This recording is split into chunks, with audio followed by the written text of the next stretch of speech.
So welcome to the Painting and Drawing Lecture Series. This is the second lecture in the series, and we look forward to Rebecca Morris and hopefully Robert Bordeaux next semester. And it's my privilege to get to introduce Gareth James. Gareth lives currently in Vancouver and teaches at the University of British Columbia. He had a quite provocative and interesting show, the last show he had in New York before he left, I think that's correct, and it was at the Elizabeth D. Gallery. And I like this title of one of his pieces that seems to have been made out of bicycle tires. It's called Poor Neon, Rubber Behaves Like a One-Dimensional Gas, in parentheses, the flower absent from all bouquets. Gareth is originally from London, and then he came to New York to go and attend the Whitney program. He eventually stayed in New York and himself was one of the professors in the program. He also then went on to Columbia University as a professor and then Bard. And recently, in the last couple of years, would you say, 2 years, moved to Canada, where he's residing now. Gareth is what he likes to call, I think, an iconoclast, a rebel, somebody examining the parameters of the art world and art market and what an art object is. He had quite a notorious show with a stolen bicycle that he'll describe to you. I think it's particularly interesting to have Gareth here with us now at a really strange time in history, with the economy going haywire and jittery on the stock market and tough in our pocket, with not enough money for the middle class feeling squeezed on either side, and the working class feeling like they're working themselves to death. And also triumphant moments, as we had yesterday in the March on the Port in the city of Oakland, which was really pretty interesting. One thing to note, the media has been presenting the march as though there was 4,000 people there. Well, there's really more like 75,000 people. There was 3,000 alone marched from Cal, so anyway, you can do the math. I'm so happy that Gareth is here. He is also has a really strong and central commitment to the practice of drawing and thinks deeply about it. And often we've been focused on having painters, more painterly committed painters, and so it's very interesting to have somebody who's really thinking about drawing and the parameters of drawing, as well as the art object in itself. So, Gareth, thank you.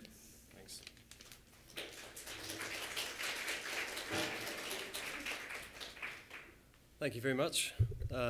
Thanks, Kim, for the introduction, and thanks to Kim and Jordan for the invitation, and thank you all for coming.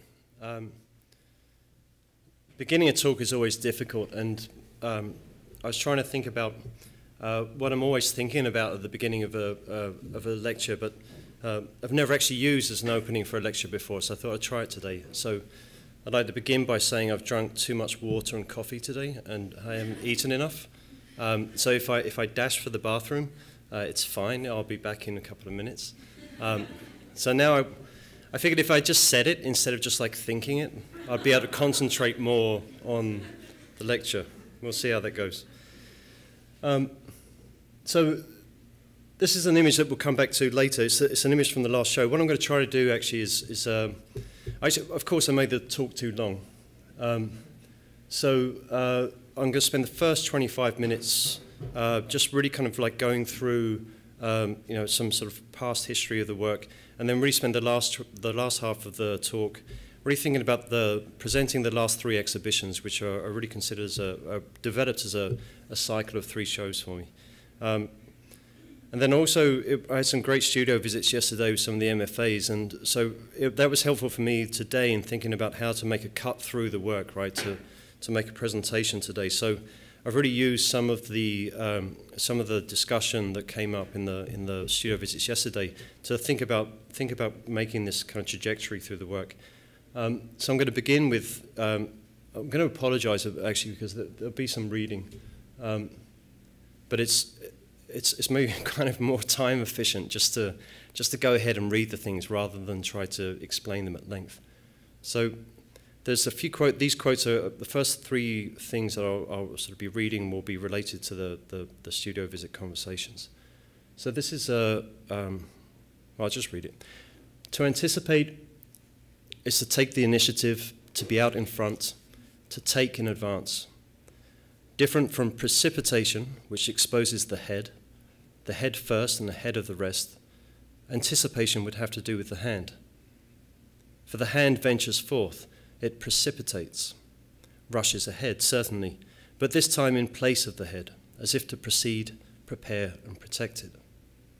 A safeguard, a guardrail. Anticipation guards against precipitation. It makes advances, puts the moves on space in order to be the first to take, in order to be forward in the movement of taking hold, making contact, or apprehending. Standing on his own 2 feet, a blind man explores by feeling out an area that he must recognize without yet cognizing it. And what he apprehends, what he has apprehensions about, in truth, is the precipice, the fall. His having already overstepped some fatal line, his hand either bare or armed, with a fingernail, a cane, or a pencil. So this is a very small quote from Derrida's Memoirs of the Blind, which was kind of an important exhibition that he made at the Louvre. I actually don't know when, like maybe about 15 years ago, I think. And the catalogue, for the catalogue, he wrote this kind of amazing essay about drawing. So since we're talking, maybe talking a little about drawing today, it seemed appropriate to begin here. This is a drawing. Kill the idiots. We'll return to this later as well. So there's a kind of bunch of deferrals in the talk as well. It's important to note that the last S there is reversed. So this is related to another studio visit. Tatlin's corner counter relief. Because I've been like primarily sort of concerned with sort of drawing and sculpture in the last, I guess, 10 years or so. And it occurred to me that I didn't really know what sculpture was. And this is a quote from Benjamin Buchloh on an essay that he wrote about Michael Asher. And to some extent, I think it's probably the most interesting description of sculpture that I've come across. So Tatlin's corner counter relief and his subsequent monument for the Third International and Duchamp's ready-mades, both springing off the height of synthetic cubism, constitute since then the extremes of an axis on which sculpture has been resting ever since, knowingly or not. The dialectics of sculpture between functioning as a model for the aesthetic production of reality, for example, architecture and design, or serving as a model investigating and contemplating the reality of aesthetic production, the ready-made, the allegory. Or more precisely, architecture on the one hand and epistemological model on the other are the two poles toward which relevant sculpture since then has tended to develop, each implying the eventual dissolution of its own discourse as sculpture. And then here's the kind of, I think this is the final kind of setup. An image comes to mind. This is Badiou, Alain Badiou, a French philosopher. An image comes to mind, an analogical matrix of meaning. Historically, philosophy and art are paired up like Lacan's master and hysteric. We know that the hysteric comes to the master and says, "Truth speaks through my mouth. I am here. You have knowledge. Tell me who I am." Whatever the knowing subtlety of the master's reply, we can also anticipate that the hysteric will let him know that it's not yet it, that her here escapes the master's grasp, that it must all be taken up again and worked through at length in order to please her. In so doing, the hysteric takes charge of the master, barring him from mastery and becoming his mistress. Likewise, art is always already there, addressing the thinker with the mute and scintillating question of its identity, while through constant invention and metamorphosis, it declares its disappointments about everything that the philosopher may have to say about it. So this is from Badiou's The Handbook of Aesthetics, and this is the opening, this kind of opening statement. When I think about this particular statement, I sort of oscillate between thinking that I'm the sort of the unfortunate master trying to describe my work, and at other times I think it's really the work occupies that position of the master, and yet of course it doesn't really matter, right? I mean, it's about the way in which we kind of move. there's a movement in the way in which we hold one of those positions temporarily. So I've been doing this thing recently to try and speed up the first half of the talk, right? So it's Hal Foster once gave in a seminar at the Whitney, he just addressed the seminar and he said, well, you know, come on, like, what are your magic words? And everybody shrugged and said, what do you mean our magic words? And he said, you know, the word that you resort to, well, like when you're trying to explain something and you realize you're making absolute nonsense, you can reach out for your magic word and you put it into the conversation and suddenly it has this magical ability to realign what you're saying and suddenly start to make sense again. It's also the word that you use when you're losing an argument and you use it as kind of like your trump card or something. So he said, like, I have my magic word, so what are yours? And I realized I could do a quicker version of my lecture just by going through some of the magic words of the sort of recent work. So as Kim said, iconoclasm was the word that I was really employing when I first kind of arrived in North America. And so iconoclasm for me was in that transitional moment between the London art scene and the New York art scene. In London, I was really interested in the kind of sort of YBA activity, which is really where the sort of reintegration of pop strategies was heavily marked by questions of class warfare. It wasn't really so you had the sort of British art scene seemed to me to be producing at some sort of plastic and graphic level practices that seemed quite similar, but nonetheless they were actually quite substantially different on the basis to which they either incorporated a relationship to the markings of class war, the markings of social division, or the degree to which they simply kind of, in a sense, rehearsed the preceding appropriatory gestures of pop art or appropriation art.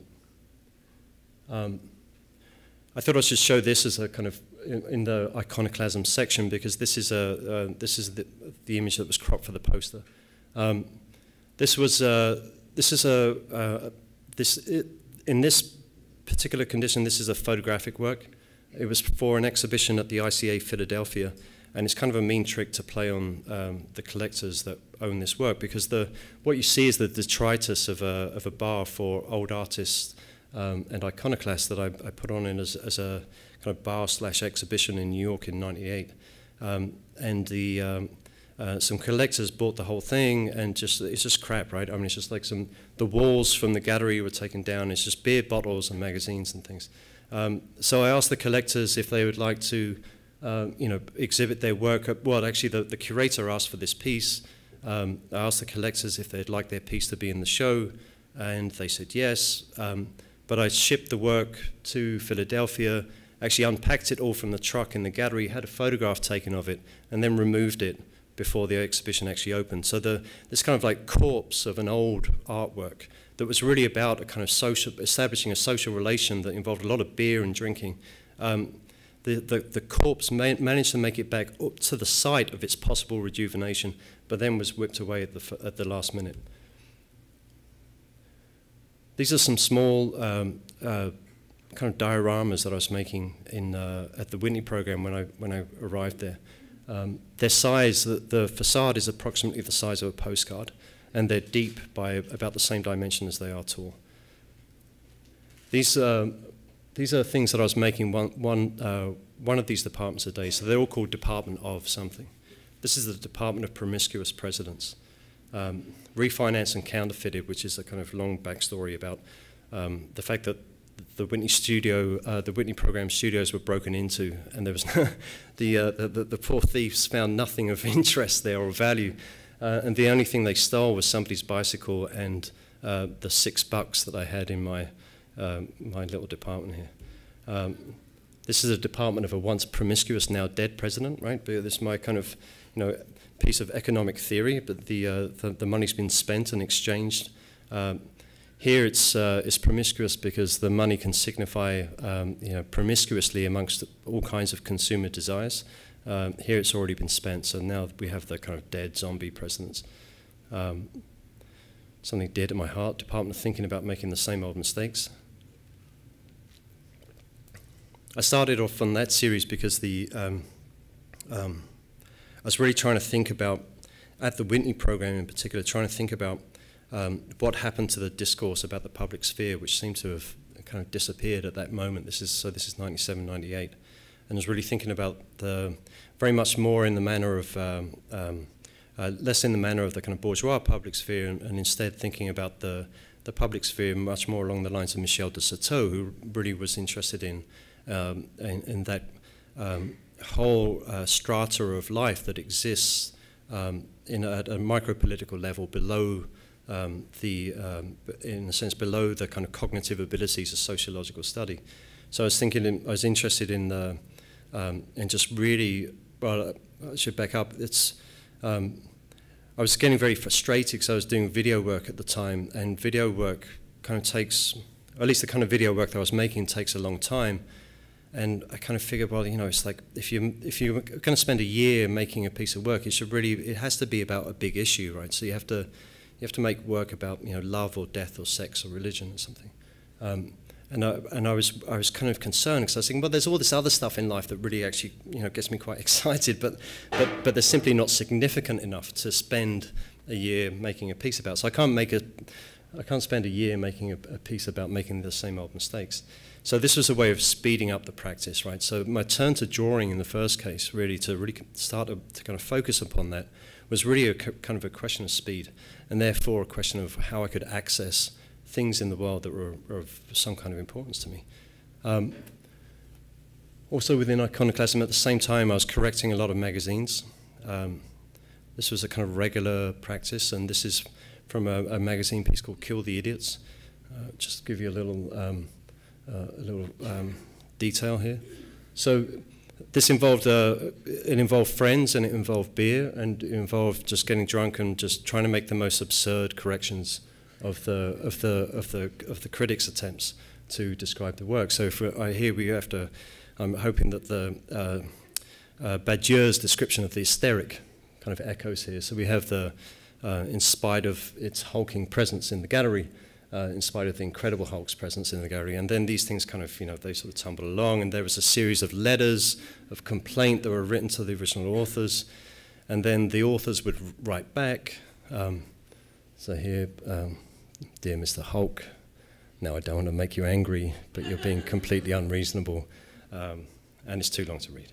So that was iconoclasm. Abstraction, and I'm going to have to speed up here. The drawing that you see here in the middle came about because a friend of mine who I was sharing a loft with at the time, Ro Etheridge actually, who has a piece in the show here, he worked really hard, right? And he's, you know, photographer, he's a kind of professional guy, and he goes out and he's like always traveling, and he's always photographing, and he's always printing, and he has assistants, he has to manage the assistants, and it's a really kind of big deal being an artist, whereas I was just doing this thing, these little departments, and, you know, scribbling in magazines, and so I'd be done at 11:30 in the morning because I'd have made my work for the day, and then, you know, I had the rest of the day free. And so I think it was purely out of jealousy that he said, you know, you've really got to take these drawings more seriously as sculptures, because they're sculptures too. And I said, yes, you're right. And so I decided that I'd given this, I made a performance piece which was delivered over the telephone from King's Cross in London to an opening at American Fine Arts in New York. And I spoke for the entire length of the opening of the exhibition, basically describing a kind of psychogeographically expanded magazine. And this is one section in which I started talking about the fact that Hollywood always has two cameras pointing in opposite directions, and both are necessary for creating the single image that we see up there on the Hollywood screen, right, on the cinema screen. So as well as the camera that records the image that we see on the screen, there has to be closed-circuit television cameras pointing in the opposite direction, because if you can't control, the images that we see in the cinema are impossible without control of access and release of those images, right? Because the way in which finance and interest can be stored up to make an image requires that kind of exclusion and that determination over the ability to exploit the moment of release of the image. So that's a kind of so I said, all right, so let's, you know, to prove my stupid rhetorical point, I'd make a two-headed Hollywood camera. So I'm going to just zoom through this because that, I just kind of describe that. So I set about trying to think, well, if I made it out of in a kind of origami style, so that the two cameras, the two lenses, would be literally connected to one another, I thought that would be good enough to prove my point. And so as I began working on this diagram, trying to work it out, right, how this three-dimensional object could unfold into 2 dimensions, of course it started to kind of resemble some kind of like figurative image again, and it resembled something like some sort of ideal real estate ground plan. So here we have all the different things that you really need in your kind of like Uber real estate development. So you need football stadiums and particle colliders and dolphins and killer whales and ice rinks and concession stands and so on. So I started to take this, this was kind of responding to Rowe's kind of aggressive and jealous provocation. So I was starting to take, I realized that yes, that, I was making sculpture, and so I started through this gesture of the origami to start to kind of really become quite interested in sculpture. And again, I didn't really know what it is at this point. This is another piece called Pattern Palace. It's a detail. It's a life-size hospital gurney that was made for an exhibition at PS1. It was displayed outside the elevators, so people would come out and they'd put their backpacks down, and they didn't know that it was actually just made of paper. So it took quite a beating during the show. But if that's a thought of abstraction, because I should say that the shift from iconoclasm to abstraction is really in taking iconoclasm more seriously, because I think when I was in London I was thinking, well, iconoclasm is just about kind of, fucking images up, right? And then I sort of, the more I was working within it, I said, well, okay, but there's a kind of productive dimension to iconoclasm, not just a destructive one. And I haven't quite gotten to grips with that. And it's the category of abstraction, sort of around, like 99, 2000, I said, well, I've really got to take abstraction more seriously. And I was looking at a lot of analytical cubism. But after abstraction, after this sort of engagement with abstraction, what kind of at the same time, there was this kind of surge in the early zeros of practices that kind of unabashedly sort of wore their formalist kind of credentials on their sleeves. And this was a kind of interesting development for me, because it, in a sense, formalism had been for some time had been, relatively kind of pejorative term. But here it was now being taken quite seriously and revisited. As an example of that, I would give this, this was an exhibition called Wreck Construction. This was at American Fine Arts. This is I ended up doing a lot of work under this pseudonym here of this guy, Storm Van Helsing. And his catchphrase was, just because you can doesn't mean you should. And this came about because Colin asked me to do a show. Sorry, Colin Deland was the owner of American Fine Arts. He asked me to do an exhibition. We met to try and decide, what kind of exhibition would be interesting to make. And it was one of those conversations where every idea that we had was brilliant for 5 seconds, and then we sort of shrugged and said, it's not really interesting. So we kind of went through, maybe 2 hours of these possible short-lived ideas for exhibitions. And finally, I realized that, if Colin couldn't think of a good exhibition and I couldn't think of a good exhibition, then why were we going to make an exhibition? So it seemed that really, we should, especially in Chelsea, right? I mean, there's this kind of like regimented progression of the calendar that determines when art gets exhibited. And very often, this is something that David Joslett said in a collaboration that I did with him. He said, he kind of asked this question, like, do artists now, do they actually ever say, you know what, my work isn't ready, it's not good enough, right? You just go ahead because the calendar dictates that it's going to be ready at a certain time. And so we decided instead to have an empty gallery. We sort of went through this pretense, because Storm Van Helsing is a vampire slayer, of course, but he's also a color theorist, a very important color theorist from Europe. And that's Harold Zeman with Thomas Edison's face kind of sliding off a little bit. So Storm sort of made this, kind of fantastic idea of what a kind of modern contemporary art gallery might become, which would be to have these absurdly painted walls. There's the constructed from the choices are made by paint chips, right? Which is kind of a sort of an old like postmodern trope. And so they sort of form kind of concrete poems that there's one that runs on the left-hand side of the gallery, the other on the right-hand side. One's in the natural register, one's in the cultural register. But during the course of the closing of the gallery, there were private meetings being held on a daily basis with people coming in to talk about, well, you know, what's the problem with American fine arts? Why doesn't it know what kind of exhibition would be an interesting exhibition to have? And so this was the sort of one real public moment of the show, and this was an interview that Tim Griffin, who was at Time Out at the time, did with Storm Van Helsing. And so Storm kind of, you know, talks a little bit about the problem that he has with the nature of production in the New York art world at the time. One of the things I like best is actually Storm paraphrasing Paul Virilio in the third column over, when he says that how Paul Virilio described how next to every museum devoted to technology should be a museum devoted to the disasters of that technology. And so Storm kind of has this idea, well, of course, why wouldn't art museums also have next door to them a museum devoted to the disasters of art?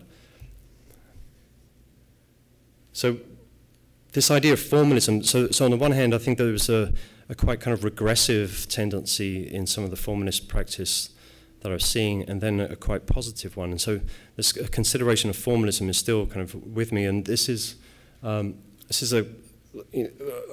these quotes that I'm sort of offering up are things that you know, I've come across in reading that have condensed and expressed something that I'd been struggling with in a quite inchoate way in my own practice, and that sort of condensed something much more with greater clarity than I could myself. So this is Ernesto Laclau. Formal analysis and abstraction are essential for the study of concrete historical processes, not only because the theoretical construction of the objects is the requirement of any intellectual practice worthy of the name, but also because social reality itself generates abstractions which organize its own principles of functioning. And I think in this current moment, nothing could be clearer. Thus, Marx, for instance, showed how the formal and abstract laws of commodity production are at the core of the actual concrete workings of capitalist societies. In the same way, when we try to explain the structuration of political fields through categories such as logic of equivalence, logic of difference, and production of empty signifiers, we are attempting to construct a theoretical horizon whose abstractions are not merely analytical, but are real abstractions on which the constitution of identities and political articulations depends. So this will also hopefully echo back later in the talk. Now, after this consideration of formalism, topology becomes of importance. I come across the idea of topology through Lacan, not through mathematics. So for those that you don't know, we can talk about topology as a science of measuring qualitative relations as opposed to quantitative relations. So it develops really in mathematics, but like I say, I'm no mathematician. I come across it through the work of Jacques Lacan. And Lacan, one of his first uses of topology is that of the Mobius strip, which he uses to produce a very different kind of topological description of the relationship between the conscious and the unconscious. We can maybe talk about that later. So this is Get Real Estate, American Fine Arts also. And I'll go a little quicker through this. You see on this first image a series of drawings, newspapers and drawings on the left-hand side, a series of mirrored boxes on top of these sawhorse tables on the right. These are newspaper images that have been kind of, you know, I pulled out and been sort of hanging on the walls of the studio for a while. This one I chose because of this amazingly absurd construction here, which is, you can't quite make it out perhaps, but it's a small kind of wooden shack in Brooklyn where Garibaldi lived. And Garibaldi, the great unifier of Italy, and the Garibaldi Society of Brooklyn, they erected this insane kind of neoclassical hat to stand over the top of it. At this point, I'm still working with origami. These are templates for other objects, other sculptures.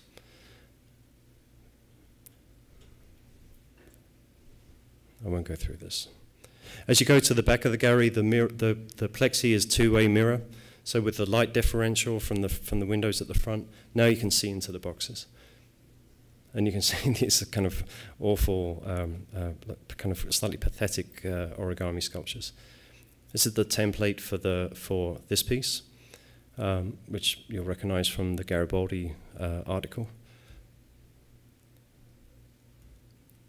But actually what I discovered, this is the...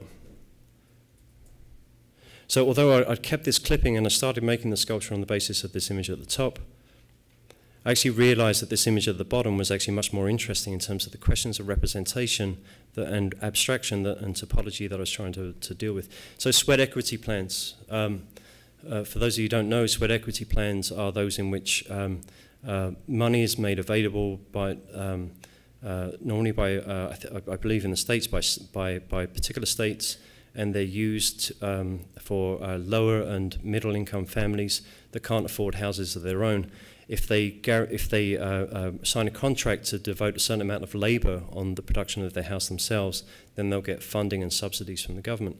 That for me is a really kind of, sort of expands very, very quickly into a very interesting set of representational problems, because the labor that person is doing, hammering a nail into or screwing a screw into a piece of lumber.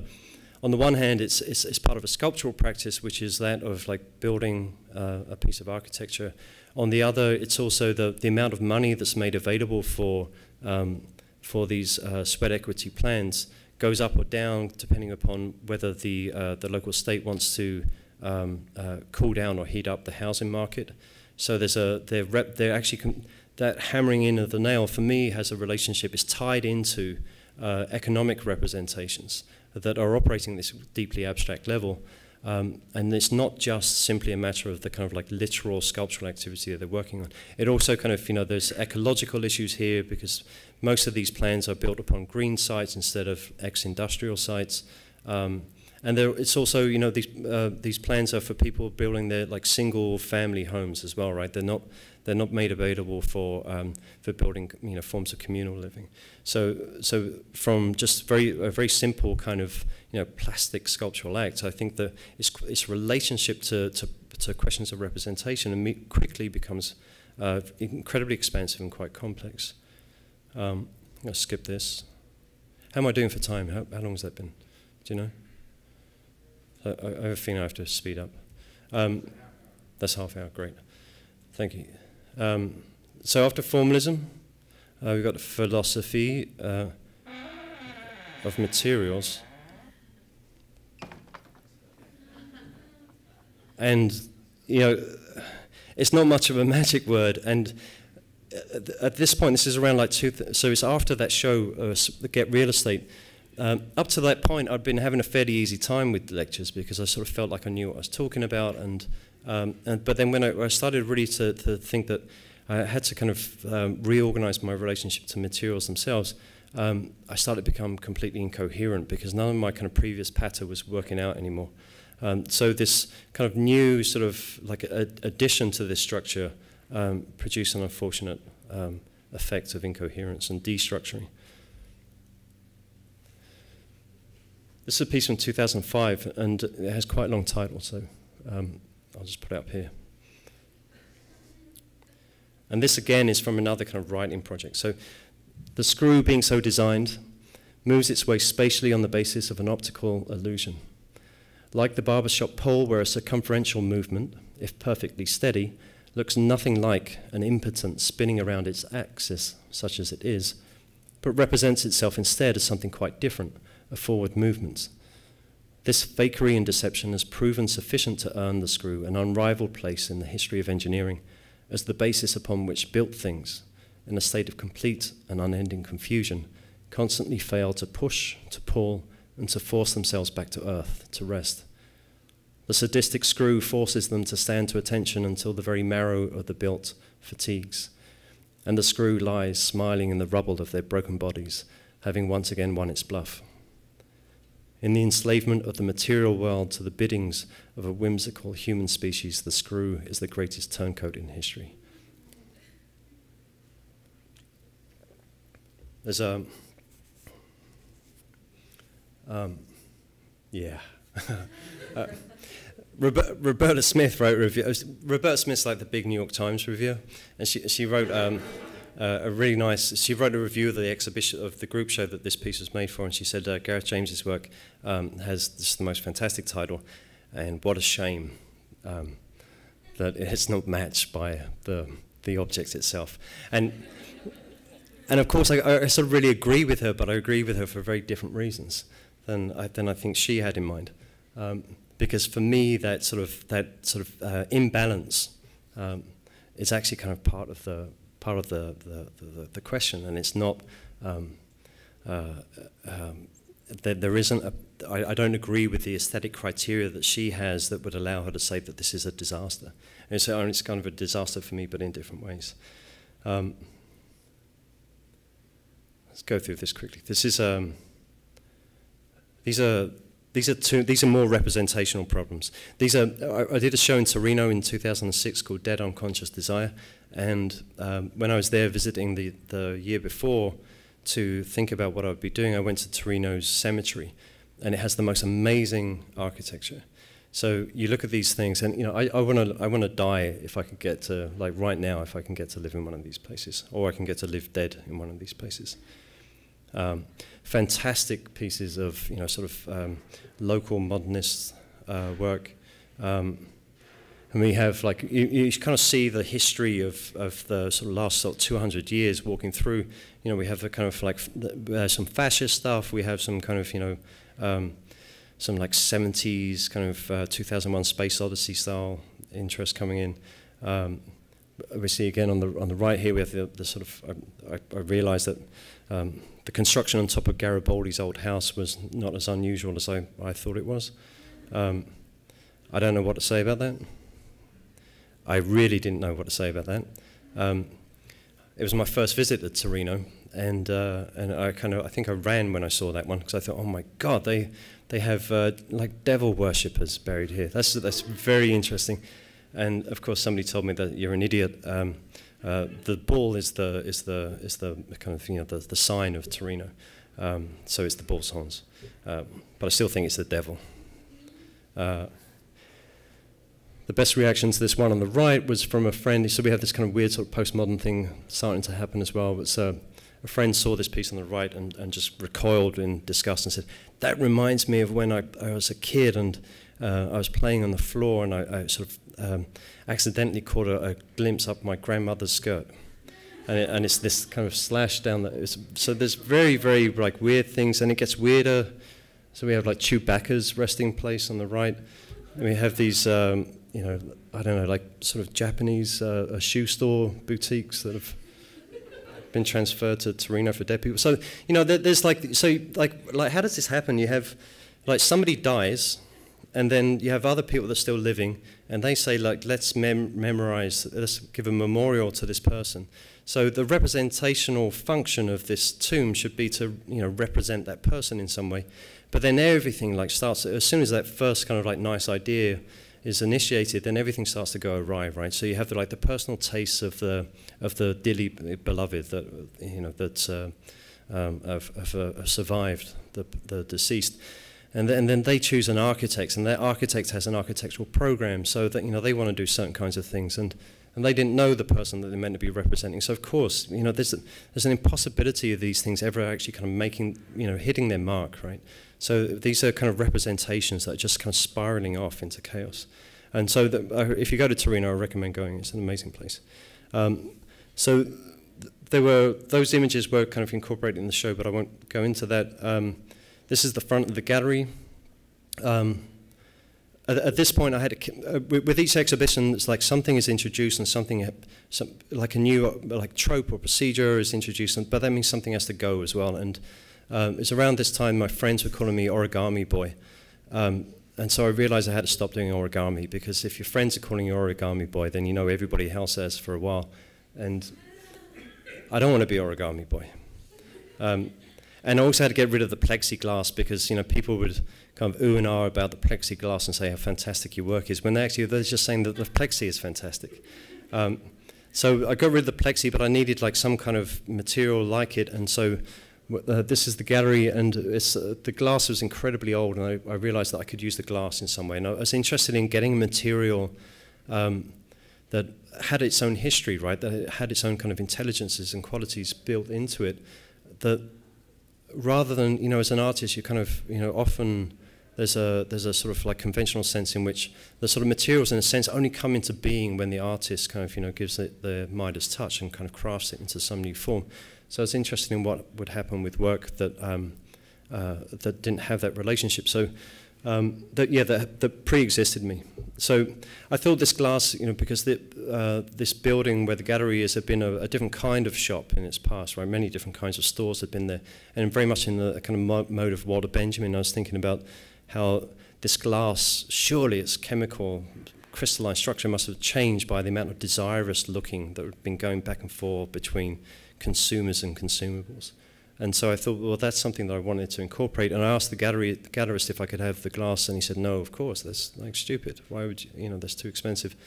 And so I said, well, if I graffiti the front of your gallery, then I can have the glass, right? Because you have to replace it. And he said yes. So I wrote the Italian translation of Kill the Idiots, let me just go through, I'll just forget about it. So they're put into these different sculptures which are about exhaustion and turning, and don't have time for that either. Well, for the opening night, there's a favorite Italian artist, Cesare Petroisti. He had an exhibition in the other gallery, and we staged. There's a courtyard to the gallery, and we staged a traffic jam, which seemed appropriate for Italy. And we decided that we would, you know, in like cop dramas where you have like people from different agencies, and they do this thing where they meet in some, you know, abandoned lot, like at the back of this building, and they come in from different directions, and they wind their windows down, and they exchange something important. So we did that, but we just left the windows up, and we're trying to talk, you know, explain our shows to each other, and so. Of course, it was impossible because we couldn't hear anything that we were saying, and we sort of resorted to trying to make sort of like moisture diagrams on the windows and other kinds of vain attempts, hand signals and all kinds of things. And it was a way of rendering material the discursive relationship that we had as we've like known each other and worked with each other for some time. So again, to bring us back here, this is the image that really initiates this whole kind of strand that's related to the idea of killing idiots. And this is graffiti that's right off the, you know, well, it's gone now, but I first noticed it when I was 8, so 1978 it was at least there at that time. And around about 2004, I returned to London, and the area had been gentrified and it had gone. This is in a part of East London that's very deprived, and it was full of all kinds of hate graffiti, all kinds of hate speech. So you'd have sexist graffiti, homophobic graffiti, racist graffiti. Like you know, they didn't miss that area, didn't miss, you know, a single opportunity. But right in the middle, the biggest of them all was Kill the Idiots, with this mistake at the end. And you know, and it always baffled me, this thing, and it delighted me, because it's either, as I thought then at the time, just desserts, right? Because these you know, hate speech people are calling for their own demise, or it's, you know, because it could just be like an accidental mistake. Maybe they're doing it at night time, and when you take drawing or writing out of the scale proper to it, and out of a relationship between, you know, fingers and wrists, and instead suddenly it becomes about shoulders and elbows getting involved. I mean, I guess that shape that you make when you do an S could feel pretty, you know, all you know is that you're doing some kind of wavy thing, right? And so it would be a kind of honest mistake. As I grew older, I realized, well, actually, you know, maybe this is the most amazing kind of anonymous intervention into this field of hate speech, that it really could reflect back upon as a kind of amazing kind of anonymous critique of all the other hate speech in the area.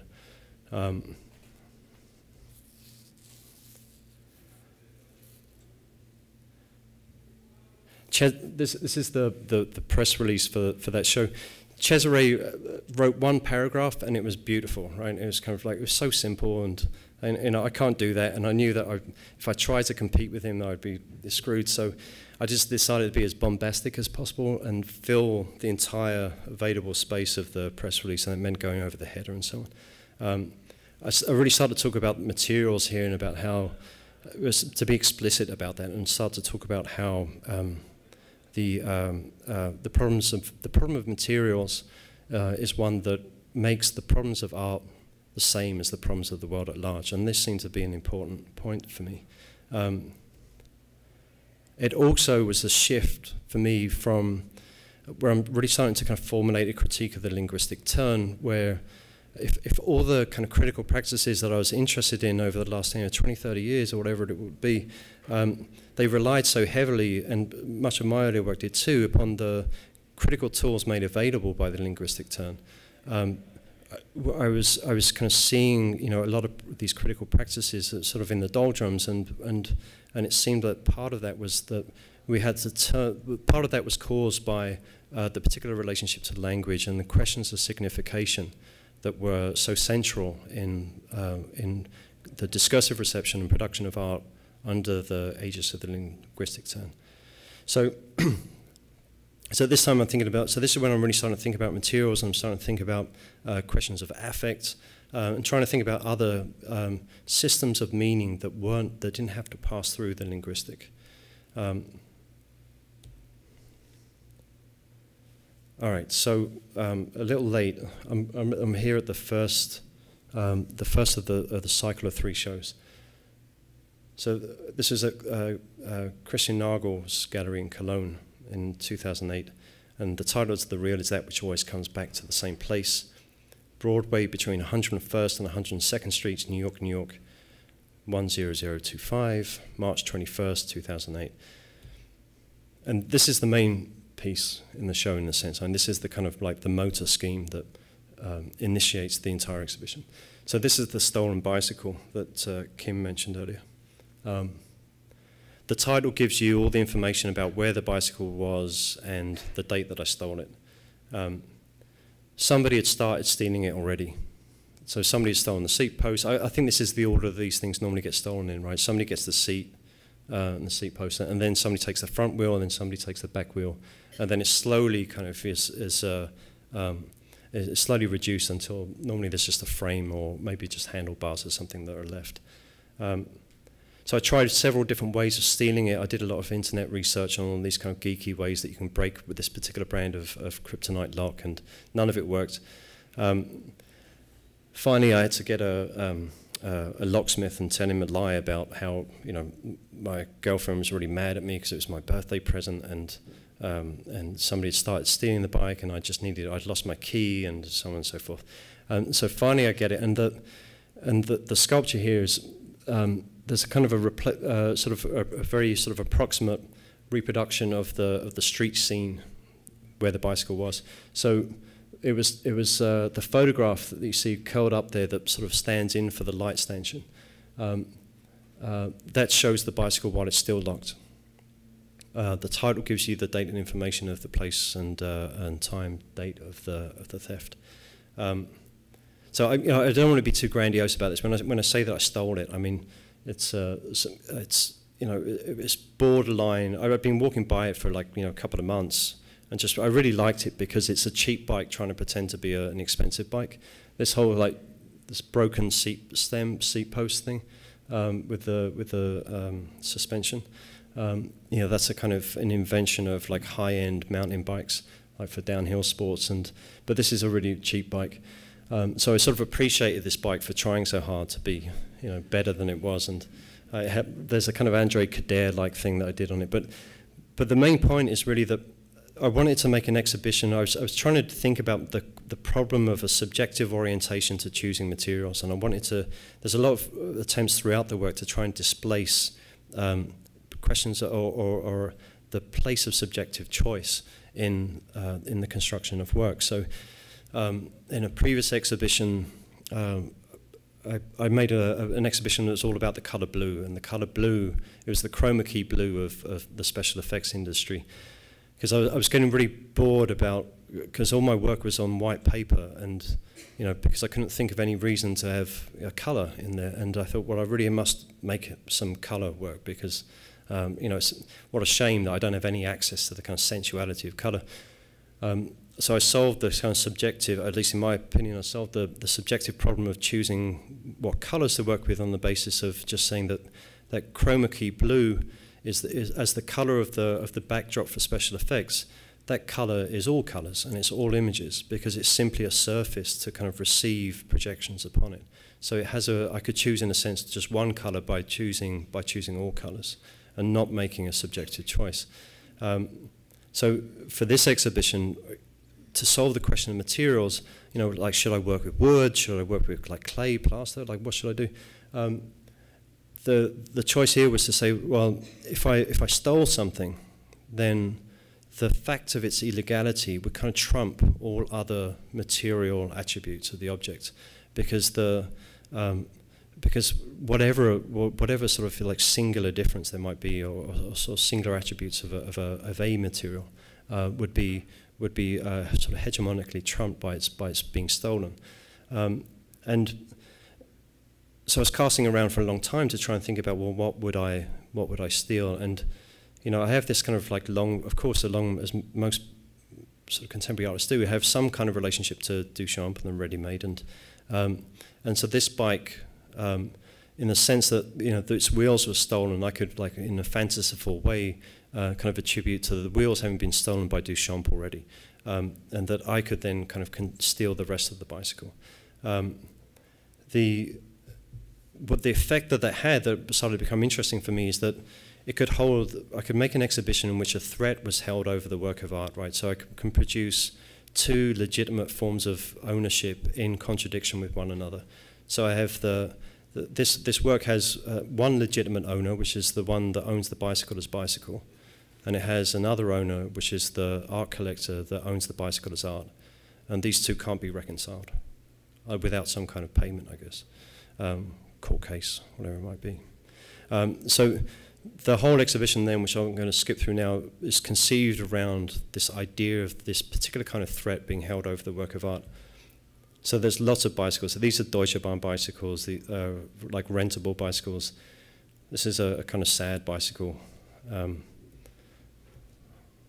I don't have time for this. Nor that. So the second in the series, my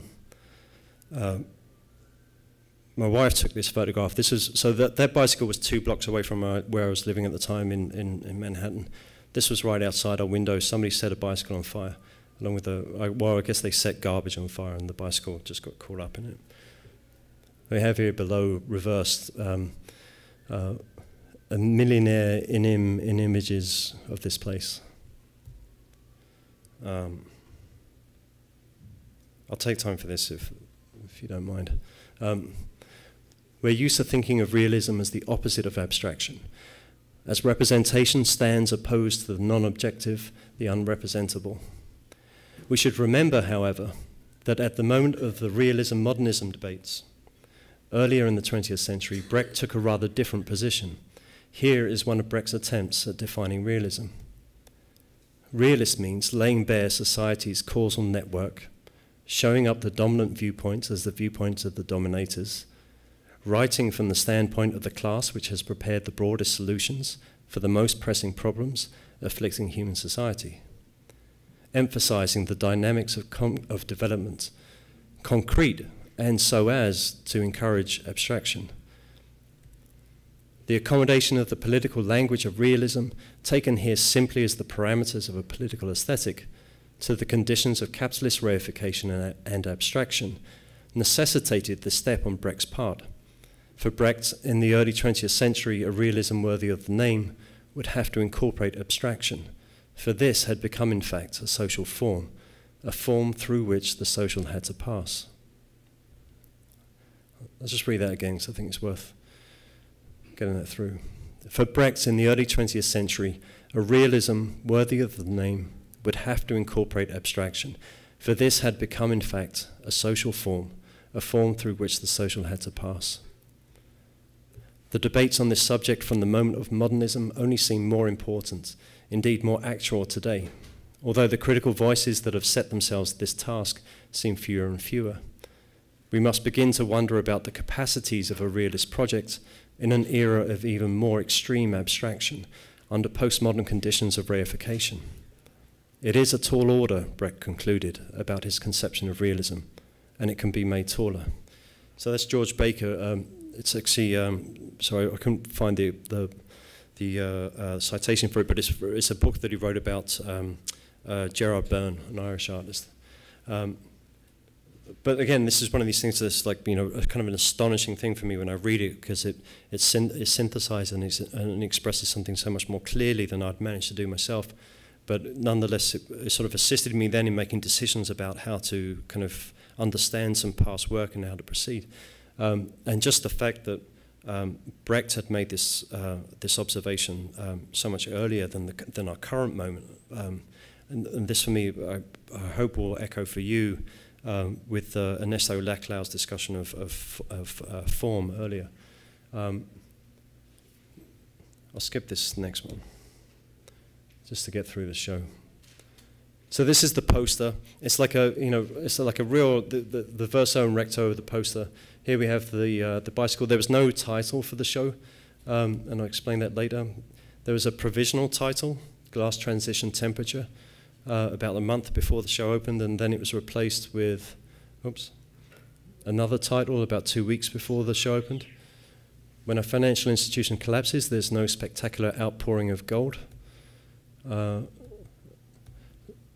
This is a sort of condensation of the images that appear on the reverse, and this is from a Godard film, Ici et ailleurs, here and elsewhere, from '74.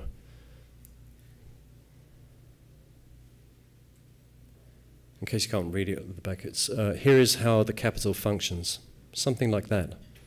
Perhaps one poor and one zero equal one less poor. One even less poor and one zero equal one richer. And at one given moment it adds, and what are added are zeros. And so one hasn't had the time to see that at this moment in this place, our hopes have been reduced to zero. It has to be said that the images of the sum will have nothing to do with the sum of images. One can be poor here at one place and be a millionaire elsewhere. A millionaire in images of this place. Poor revolutionary fall. Millionaire in images of revolution. So the poster promised the kind of, you know, this kind of festival of images. I still have, so iconoclasm is still kind of an operative principle for me, and I still have problems with images, producing them. Once you arrived at the gallery, so if the poster is that thing which goes out ahead of the work, right? When you arrive, you're kind of deeply disappointed because there's no images to speak of. So the piece that Kim mentioned at the beginning. This is a return of the question of the screw, unscrew. These are all balanced. These 5 components are all balanced on the top of a screw head.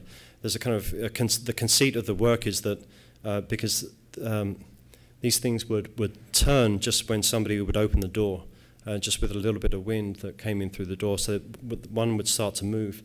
And so it would start to move with the possibility, the sort of, you know, rhetorical fantasy that it could actually screw itself down into the structure of the gallery, the floor. But as it turns around, the steel bars that weight it, these are also inner tubes in the middle, steel bar above, steel bar below. The bars were set to overlap, so they'd bang into each other, and then after the result of that collision, they would start to reverse and start to unscrew. So it was a kind of impossible, self-defeating tool.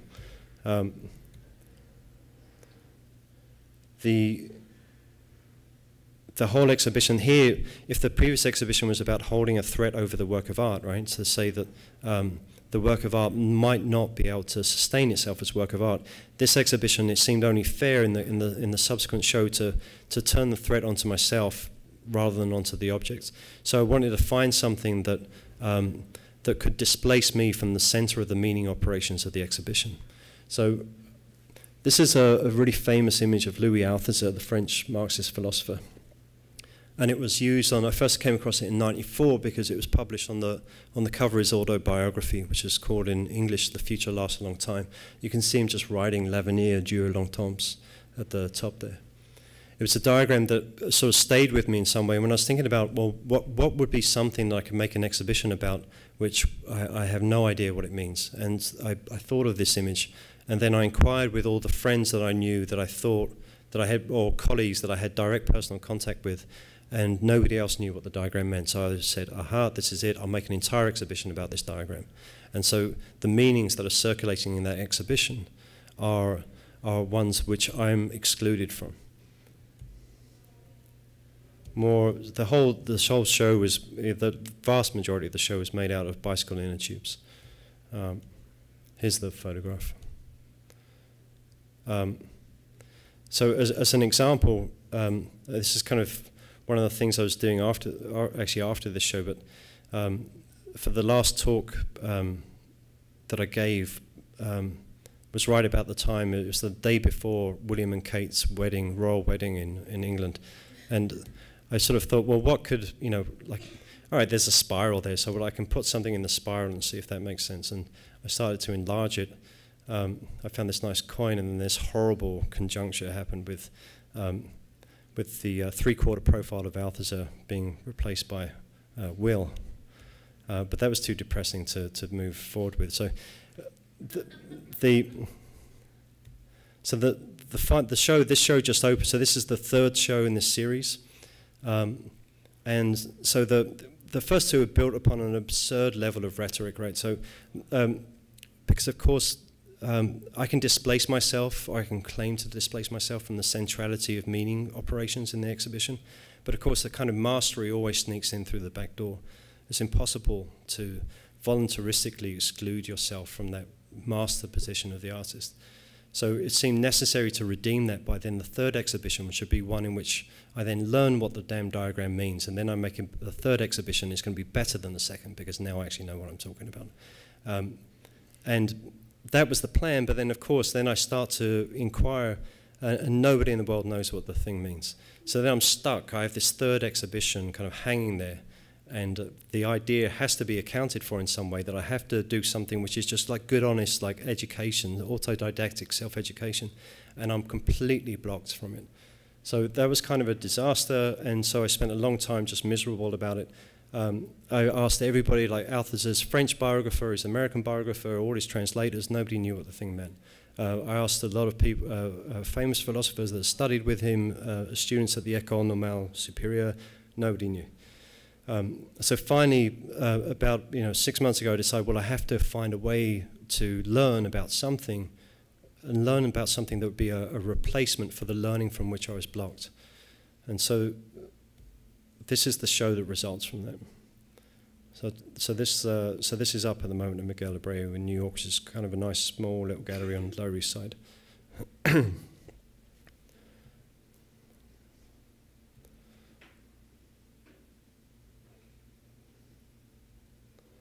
So there's a series of sculptures, photographs, some drawing. Let me start with this one. This is the piece that's just creeping in from the left-hand side of the image here as you walk in through the door. On its first facade, it has this almost unreadable writing of superior.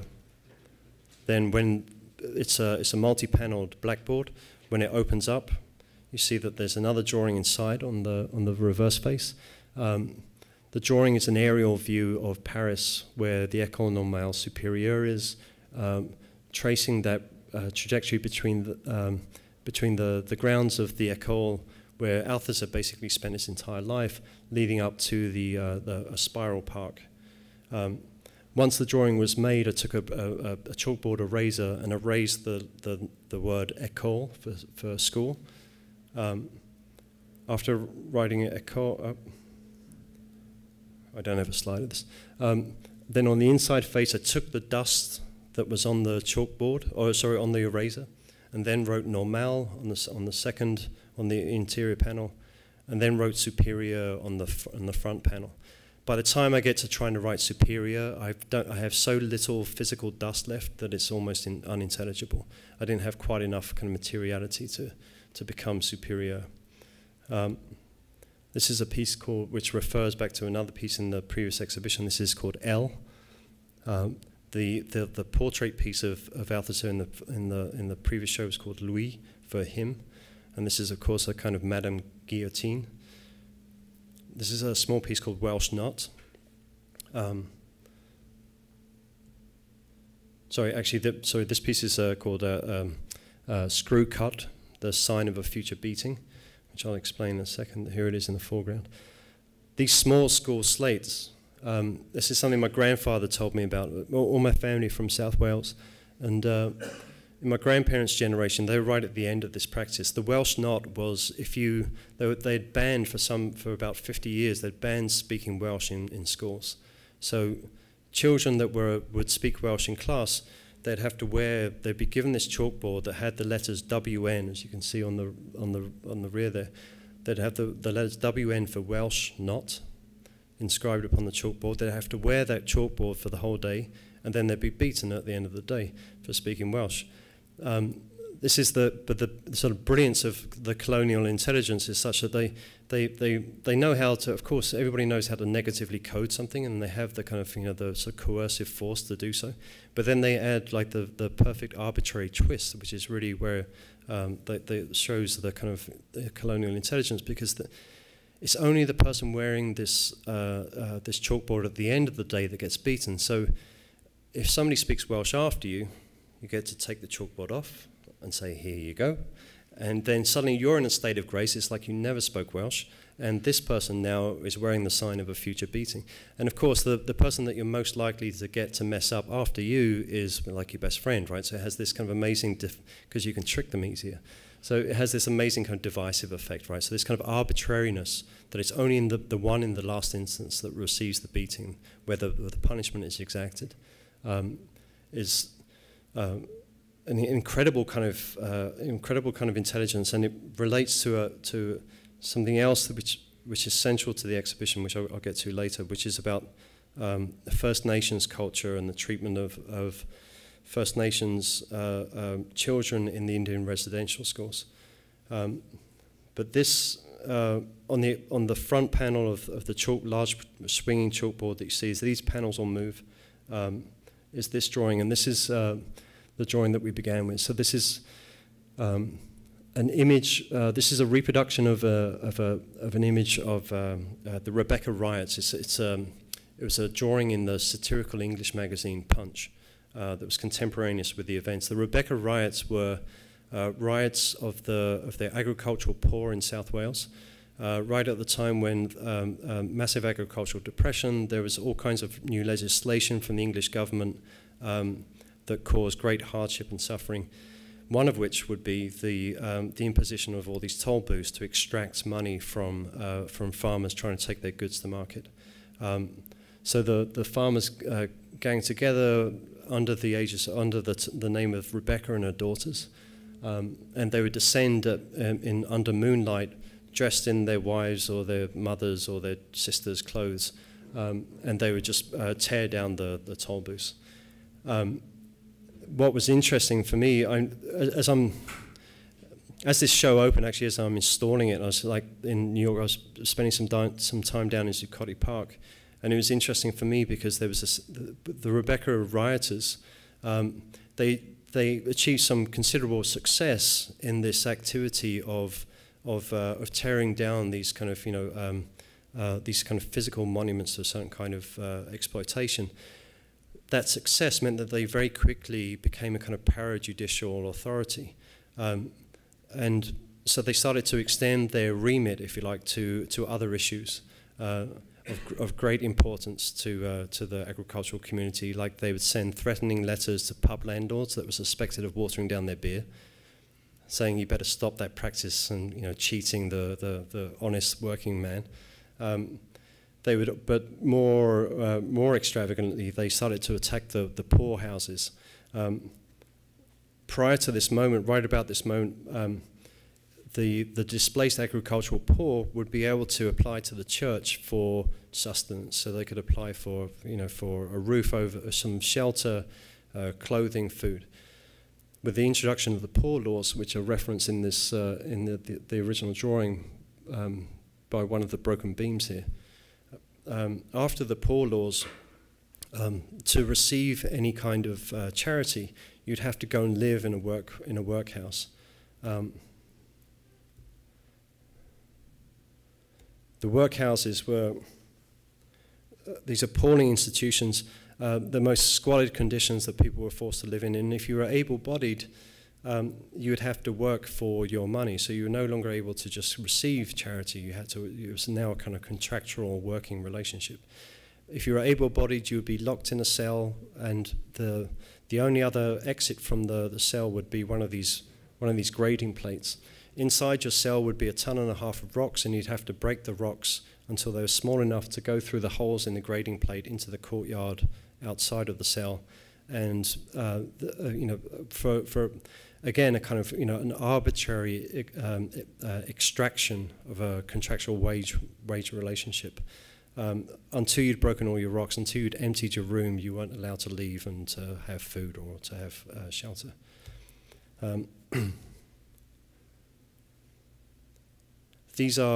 There's a series of photographs in the show. This is you see the base image here is of modern day Rebecca rioters in South Wales. So these are called, these guys call themselves Death Row Rebecca, which translates as Wake Rebecca.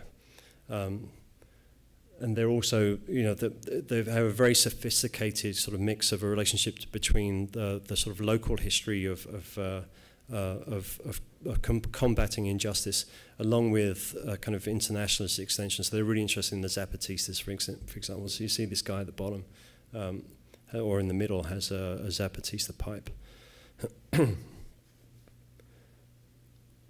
This is the base image on the one on the right is which is repeated 3 times in the show, is an image that Edward Curtis took. And Edward Curtis was made a famous, infamous series of photographs of Native Americans or First Nations tribe members, and these photographic collections are in major museum collections and so on. And Curtis was making these photographs, prior to a certain kind of critical, self-reflexive moment in anthropology. On top of, alongside the Curtis image is an image of Charles de Gaulle.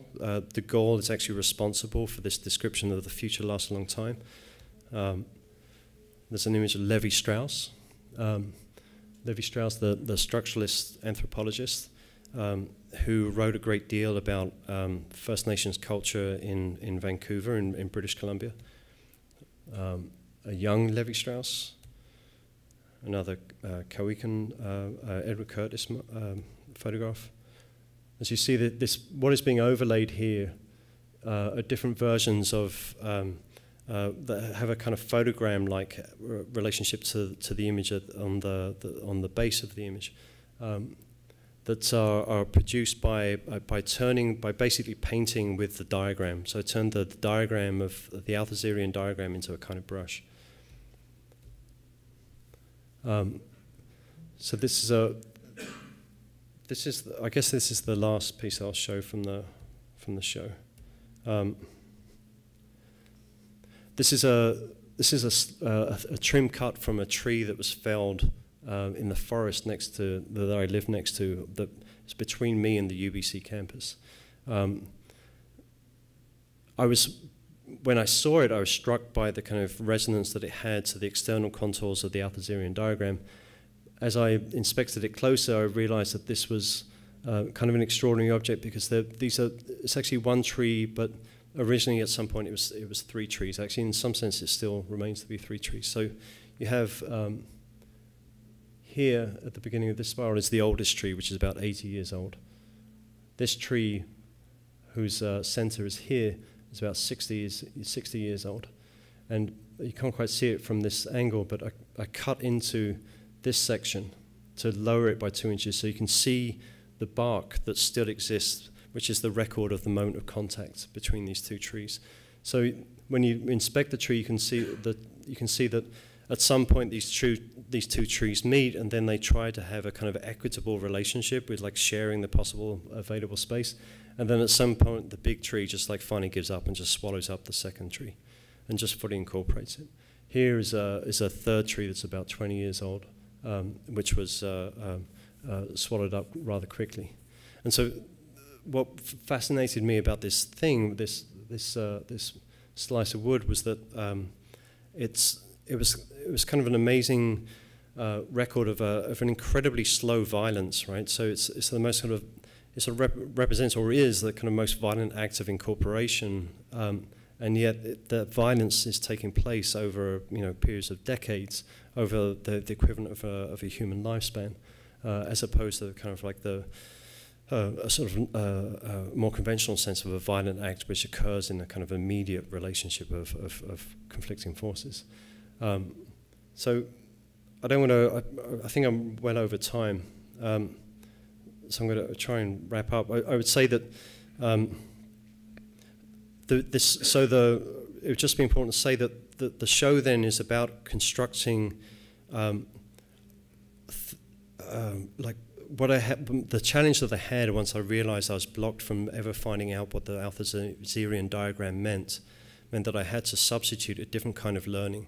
And I was trying to think about, well, I can't just learn about anything. That doesn't make sense. I mean, what would the learning be that would be somehow as tense as what I expected the learning to be in relationship to Althusser's diagram? And so, given the place that I just moved to last summer, one of the things I was learning about was First Nations culture, which I felt entirely ignorant of. I was learning through my studio is 5 minutes away from the Museum of Anthropology, and I was reading a lot of Levi-Strauss and his ideas of split representation and so on. And it seemed to me that the politics of learning, the politics of access to information in relationship to First Nations culture is so incredibly fraught. And it's especially fraught because it also involves really sophisticated relationships of access and blocking of information, both in external relations to, of course, the colonizing powers, but also in internal social relations as well. So the exhibition instead, in a sense, became about trying to make dialectically equivalent subjects and pathways of learning that would be sufficient for me to, in a sense, to kind of honor the original intention between the cycle of the three shows, without just supplying some kind of sort of like easy kind of end point or something to the exhibition. So in a sense, the block continues to be repeated now. So the block is transmitted, but the block is transmitted as a kind of gap in representation, but a real kind of like full plenitude of actions and activity. So at least that was the idea. The night before the show opened, where I finally felt like I'd really sort of resolved this, I could like move on now from this diagram. Miguel emailed. He's publishing a book, or he has published a book by Francois Laruelle, who's an interesting French philosopher. And so he said, maybe Laruelle knows what the diagram means, and I'd never asked him.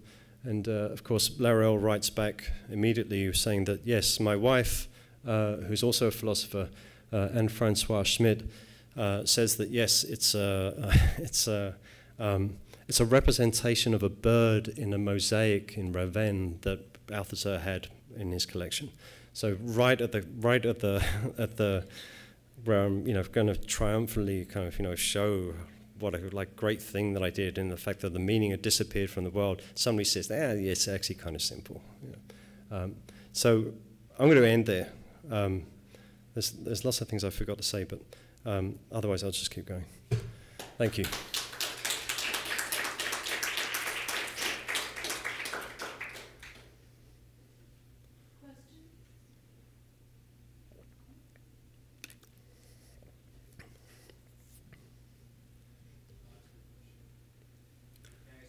Yeah, please. Thank you for your presentation. Thanks. Very thought-provoking. think that, like, actually, while this slide is up here, it may be a way to ask you a very specific question, which is, I think that a lot of your work deals with indexing abstract forces, or forces that happen on a time scale that's beyond our immediate perception, or forces, whether they're economic forces that are operating on us, informing us into certain kinds of subjects, causing different kinds of behaviors. It seems like you're interested in pointing to those things, if not representing them. Right. And that may also be part of this idea of saying that a realism today has to incorporate some degree of abstraction in order to be a realism. Right. That kind of Brechtian thing. For me, Miguel Abreu's gallery has a lot of invisible force around it as a kind of site in which something is expected to come out of. It's a certain kind of art is shown there, a certain kind of conversation around the art is shown there, and certain kinds of artists show there. And I'm wondering, just you're very fresh off this experience, and maybe I'm just projecting my own impression of that gallery, but could you talk? I think you should project more and say what they, you know, what yeah. Well, it's got a very, first of all, it's got that floor. So formally, you have to deal with a grid. Like, secondly, it's got Miguel, who sits there, you know, and until recently, at least, they used to just smoke in the gallery and kind of like run it like a salon. And there's a bookshelf there with really kind of, you know, fancy books. And there's this kind of like idea of that he is somehow a guardian of some kind of knowledge. Yeah. And he also runs, there's the bookshelf. Yeah. And he also runs this film program. He invites very fancy people to, you know, very important philosophers to come speak there. And it's just, it creates an environment in which, like, it's a discourse engine, right? Or it's advertises itself as a discourse engine, and it might really be one. And so I think that the work that goes in there and gets shown there very often reflects that sort of identity of the gallery, and also kind of, in my impression, is like always sort of project-based in this way, where there's like, here's the problem, here's how I solved the problem. Let me explain the backstory about how the problem got solved. Yeah. A lot of the shows there, in my impression, are kind of like that, as opposed to being about sort of formal investigations or something like that. This is a very long way of saying, only because you asked me to elaborate that. Yeah. Are there, did you feel that there were forces in doing a show there? Because this is your first show there, right? That's right, yeah. A way that, like, there was a kind of performance of this sort of exhibition? And that did you consciously think about that, or? Yeah, it's the, you might not agree with my characterization of the gallery. I think it's pretty small. But, you know, I chose that. I mean, it's, I'll say one thing which is a little bit glib, and then like try to be a little more sort of, you know, appropriate in a response. But the last show that I did at Elizabeth's was really a cause for me leaving that gallery, because, you know, sometime after the show was up, Elizabeth said to me, "Oh, you know, I didn't even read your press release," and I said, "Okay, that's interesting." And I knew what she meant, right? Because, like, gallerists butter up their artists by flattery, right? So she's trying to say, "Oh, you're so smart. It was too difficult for me. Isn't that great? You're wonderful."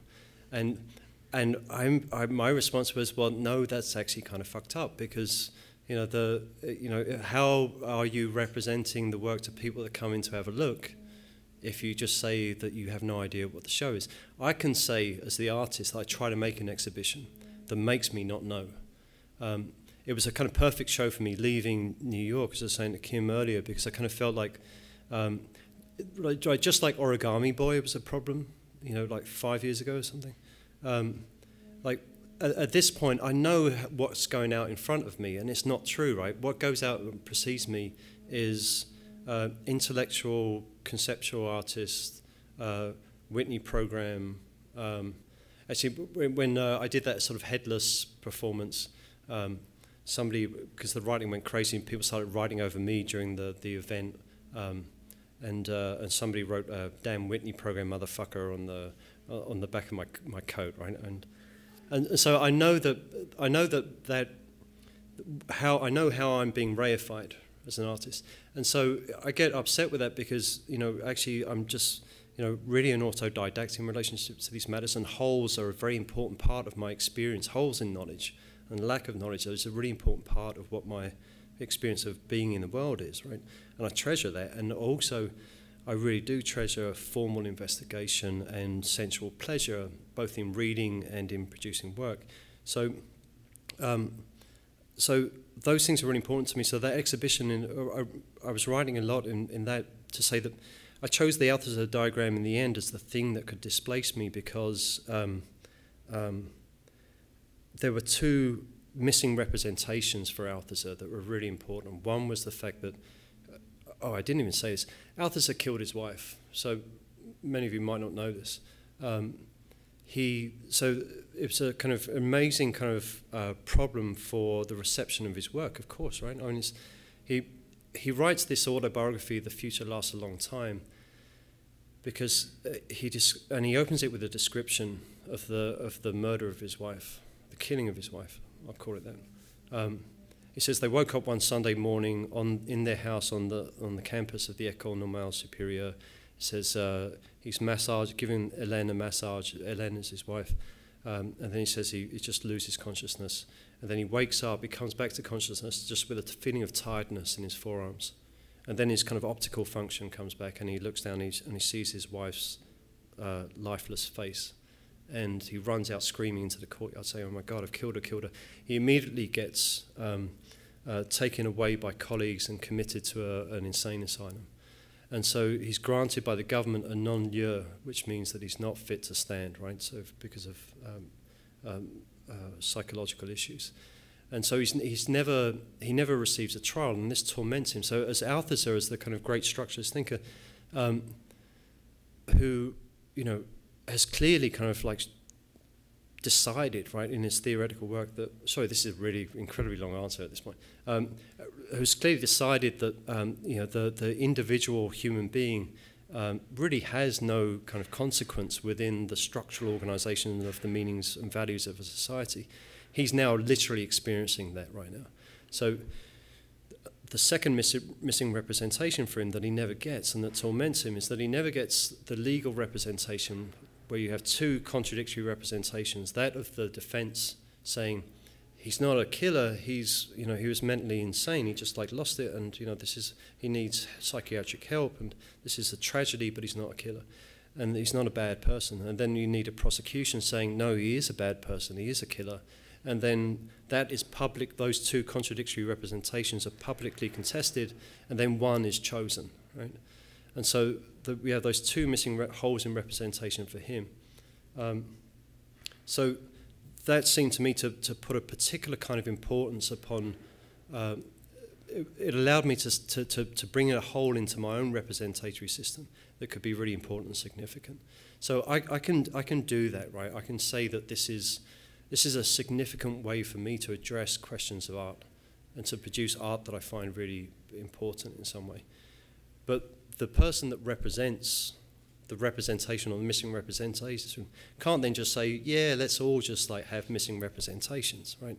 So I left the Elizabeth D gallery, and then Miguel was, sort of interested in doing a show, and it's precisely because I would know that that's a context in which nobody's going to say, yeah, we didn't read your press release. We didn't bother to kind of like have a look at what you might be trying to do. We're just going to be optical spectators. And so I actively chose exactly that context. And there are practices there that I have a amount of affinity with, and I think that I learn from in important ways. So like Scott Lyle, who I think really is, exceedingly interested in questions of like formal trajectories of art.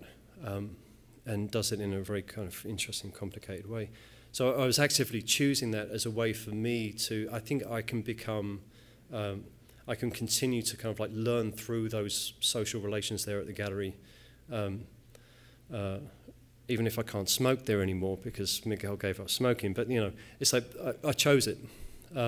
So now I think like part of your question is also just about, well, there's like questions of cultural capital here, which we have to be kind of, quite cautious about. And I think that's always been a danger for me, because I do kind of, if I do say Althusser this and Badiou that, and, of course I'm I'm extracting a little cultural capital every time I make one of those mentions. But I'm not sure what I don't see a kind of viable, an alternative for myself that can, that interests me more than running that risk. Yeah. Can I just respond for 5 seconds? Yeah. Just to say, like, I think that maybe that experience of having somebody who is not representing you in the way that you want to be represented, and then choosing the one who could speak for you in a different way, says a lot about what you want from that relationship. Yeah. And I think it says something special about his gallery too, in the sense that it's more of a discursive context actually than it is a commercial context. I mean, I don't know how work sells there or not. I mean, I think recently it sells well, but in the past maybe it didn't, and maybe I don't know how it's financed, whatever. Yeah. But it's like, it's asking, the first questions are like asking, what is the dealer doing for you? Is the dealer representing your work in the world as a commercial agent and just selling it and returning money to you?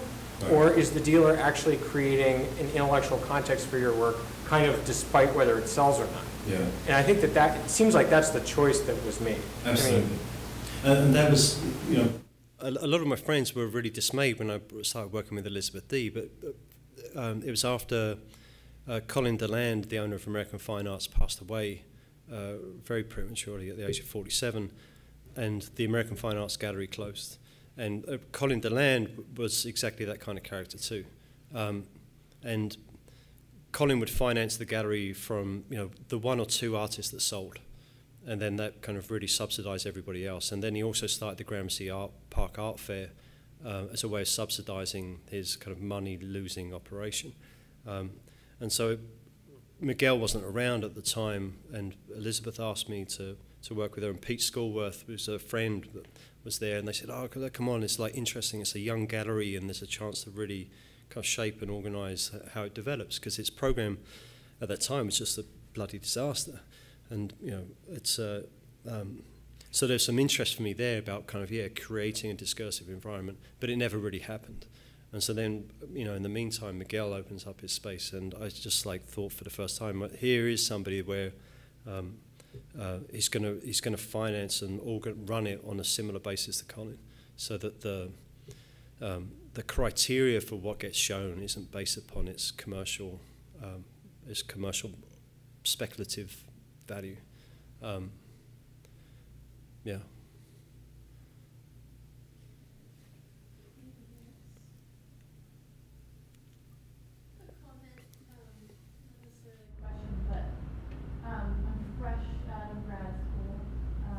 Graduated in May, and I came to school because I wanted my work to get smarter.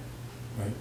And then now that I'm out, after I did all the work, now it's starting to sink in that what I was trying to say all along, maybe I thought I was triumphant in the end, but now all I want to do is go back and make the work that I want to make. And I've sort of started to realize, like, the cruel joke of like trying to tell the world something and never having it come out right. So I've just decided to stop caring. So I don't need to make smart work anymore. Yeah. And I'm just wondering, I don't know, what you think about that, and sort of like these opposing forces of doing what you want, but also having it communicated correctly.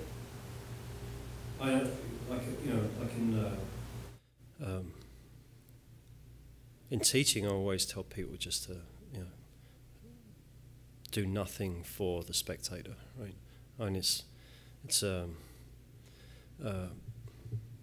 I started writing something like about 10 years ago, but I was too lazy to finish it, and it was going to be a piece called Death of the Audience, which would be just a kind of little riff on Bart's Death of the Author. Because, you know, I was sick and tired of like going into like conversations either around my own work or around somebody else's, where, and like group critiques at school, where somebody would kind of like be trying to kind of like sort of nurture this like fragile idea about like what they might find valuable and interesting.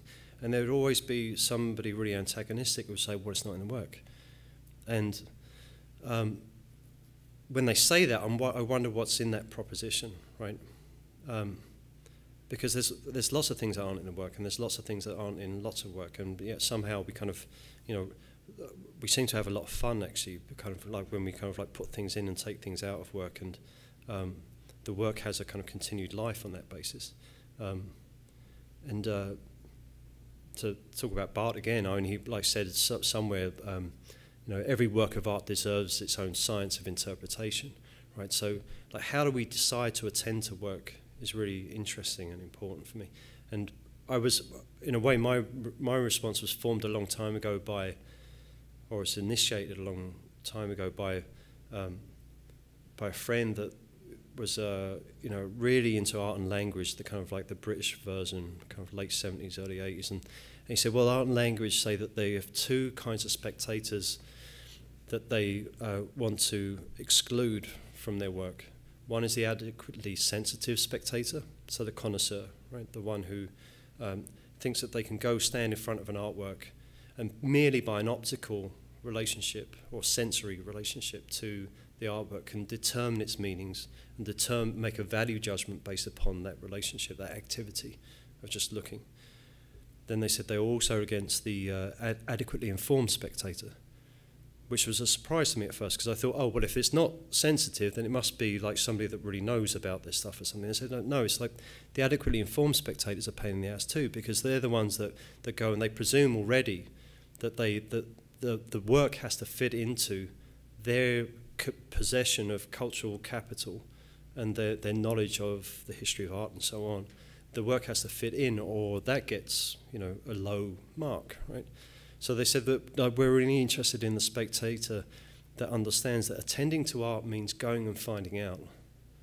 And I just thought that was fantastic, because I was like, yeah, actually, because that, and so when I was writing this, like starting to write this essay, it sounds a lot like I got further than I did, actually. I only really got as far as the introduction, but, which was, so when I'm starting to write it, I'm thinking about what this going and finding out means. And it meant that I could really think about, it occurred to me that, all right, so all my thought is so heavily over-determined by, and a lot of our thought around art is determined by a metaphor, right? And it's the metaphor, it's the metaphorical displacement of the industrial mode of production and division of labor onto artistic production and reception. So we have producers and consumers, and we have like, primary extraction, tertiary fabrication. So we have those metaphors really constrain and dictate the kinds of things that we can think and say about art. This is a quote from Althusser as well. The base superstructure metaphor was a really important metaphor for 20th century Marxism, and there was a lot of anguish about it, and it never really was a satisfactory description. So it's constantly being changed. And basically, base superstructure is an attempt to describe what the relationship is between the economic base of a society and the cultural, civic superstructure of a society. And so for a long time, this was thought in a very mechanistic way by Marxism, right? Or like vulgar Marxism, I say, where there'd be a sense that, we can confidently say with scientific certainty how cultural works are merely the symptomatic effects of the economic organisation of society, which everybody kind of, well, not everybody, which undergoes wave after wave of very appropriate critique, right? Until it's totally dismantled. And Althusser said the most important thing to remember about the base superstructure metaphor is that it's a metaphor. And so I think in a similar way, it's like why, that there's a lot of interesting work that went on in terms of reception theory, right? Where we kind of really, made great strides in terms of thinking about what goes on in the moment of attending to work. But it comes to I think it, certainly within the way that we sort of receive work, it comes to the extent that the audience operates something like a tyrannical effect and sensorial effect upon what could happen in the studio. And so for me, it was, if I could realize that my thought was being constrained by the metaphoricity of the metaphor, then I could say, well, if instead I think about producers and producers working together, right? So I can think about attending to art as a social relationship that involves two kinds of production, right? They're different kinds of production, but the audience member, I go into a gallery, here, and I produce in relationship to somebody else's production, right? And we have an interesting relation that results or not, right? Depending upon how those things fit together. So I think that, a large part of, for me, as I was saying to Jonathan yesterday, it's, all art students should have the expectation that they, make their own spaces of display, and they make their own journals, their own, places for exchange, and for the production of their own discourses, right? So whatever that might be, but it's so that feeling that you have of of being educated away from your own interests and then having to return to them later, I think has to kind of, we'd want to kind of look at that and say, well, what are the relations that you're in that allow us to kind of use that metaphor, right, of some kind of return, when, in fact, it's kind of, and it's kind of, it's interesting to think about. It's interesting to think about the idea that this future possibility, right, of being out of school and out of that situation of having to talk and explain, is, something that's already present when you first arrive at school, and then you enter into this relationship with a desire or a demand on behalf of others to say, please talk with me about your work, right? So that's kind of, I'm not sure that we can kind of, I think it's more interesting for us to not separate them out, right? But really to think about, okay, so if I've returned to something, what is held on, what's retained from my superseding that art school mode, and what relations is this return embedded in? Like, how is it kind of exchanged and distributed? So sometimes having less people to talk to is good, but I think it's kind of, I think it has a lot more to do with like what your social organization is, right? And because that kind of produces intensities and interests that you funnel your artistic interest into. Right. I think. Yeah, Kim. So did you show us some pictures from the balloon show? No. So I'm curious about that and your relationship to color and the absence of it. Yeah.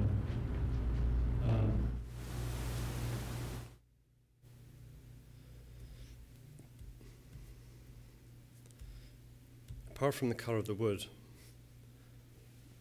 this is about the only bit of colour in the show, which is like criminal, really.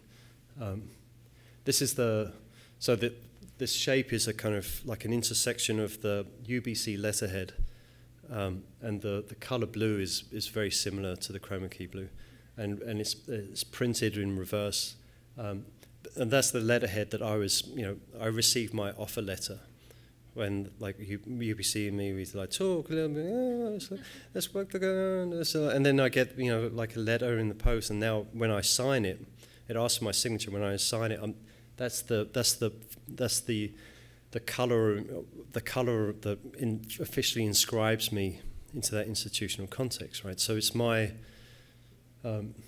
studio, my ability to work is funded largely by teaching, and the studio in which the work is actually produced is on unceded territories of Musqueam people, and so there are various kind of there are actually artworks that work with reversal of Edgar Hooper birds that are around on campus that kind of mark this the problem of or use the kind of graphic possibility of or the plastic possibility of text to indicate the fact that,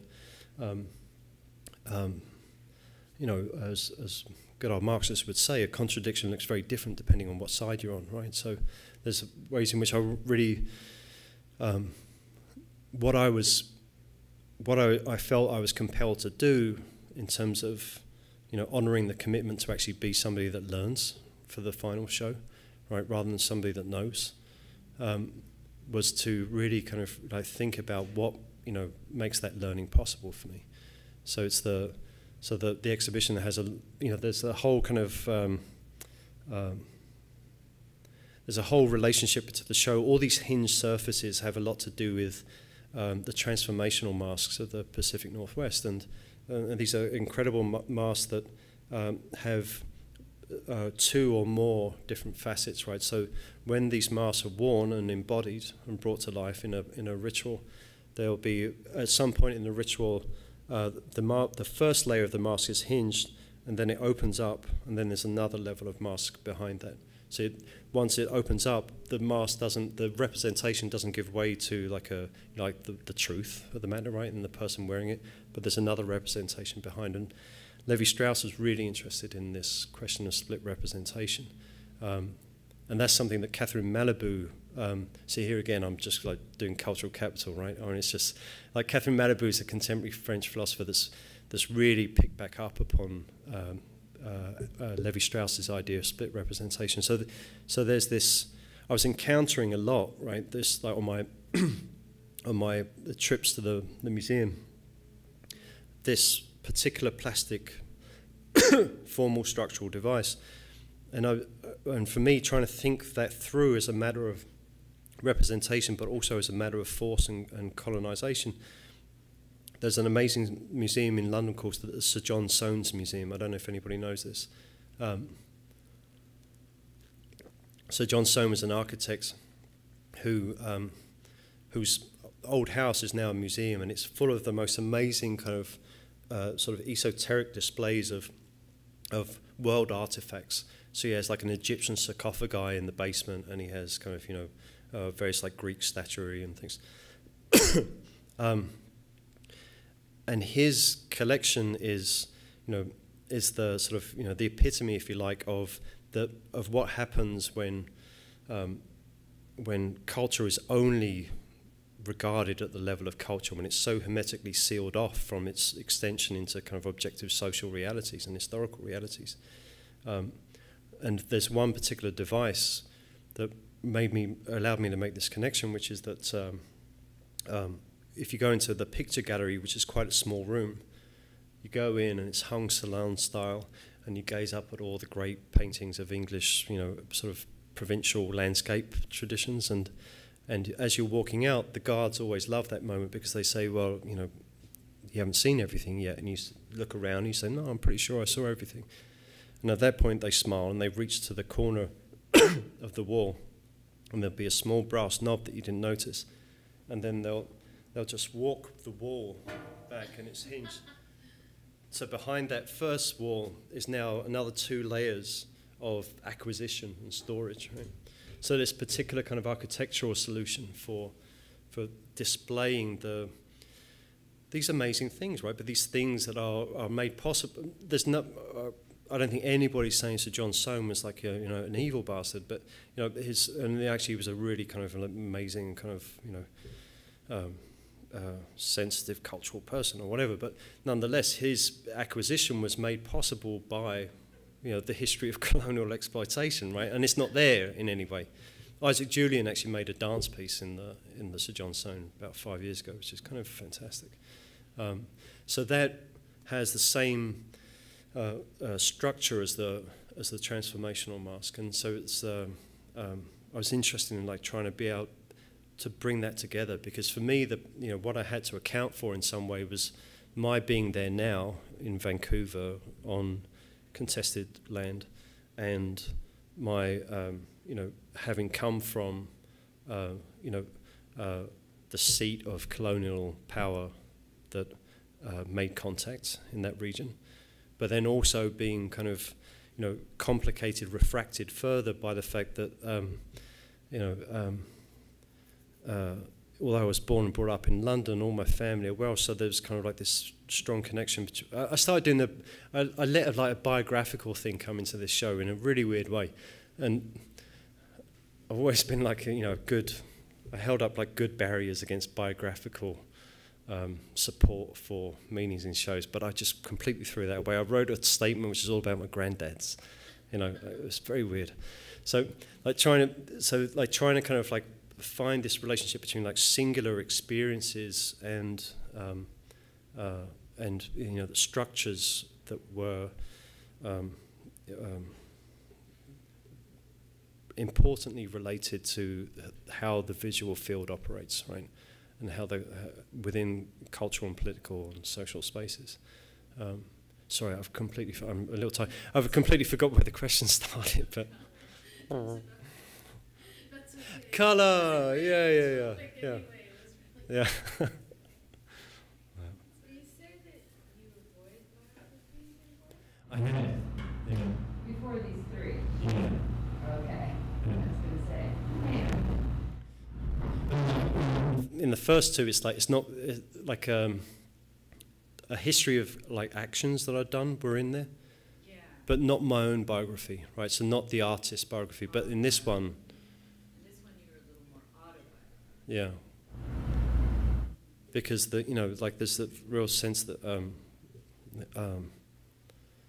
I can't sort of refer at a distance to First Nations culture just simply as a matter of appropriation into the field of art. I mean, I have to kind of like be there as an actual person to take responsibility for that particular kind of mingling of histories and cultures, right? So it's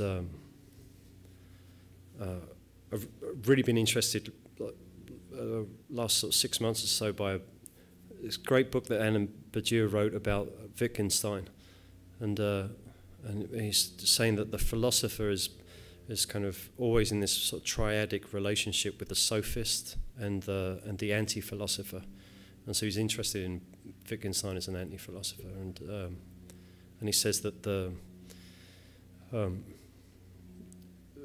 philosophy is brought to the present moment, brought into its own present moment, into its own contemporaneity by these two kind of these two other activities. So the sophist reminds philosophy that it has no meanings of its own, right? But meanings kind of reside elsewhere. The anti-philosopher brings the philosopher into its contemporaneity by insisting upon the primacy of the act.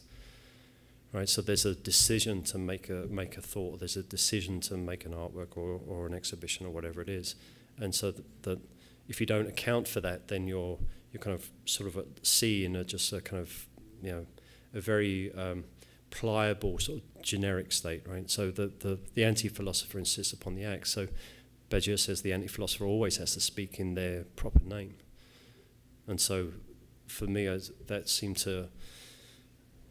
that was supportive for me. I've experienced reading that as supportive for me in terms of saying, like, yeah, I have to kind of overcome my embarrassment about being an artist that would use autobiography and like would write emotional things about my grandparents. So I just got the nicest review of my mother emailed, and she said, "Oh, we read the statement, and your father cried when he was reading about his daddy, and I cried when you were writing about my daddy." And I said, "Oh, fantastic! I've made art that makes my parents cry." It's just like going back to what you were saying.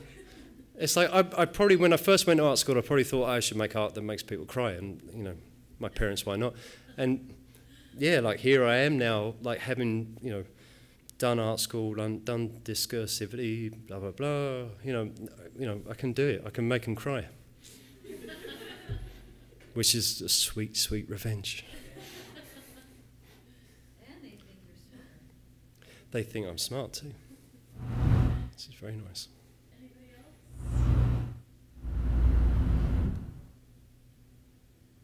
Thank you so much. Thank you.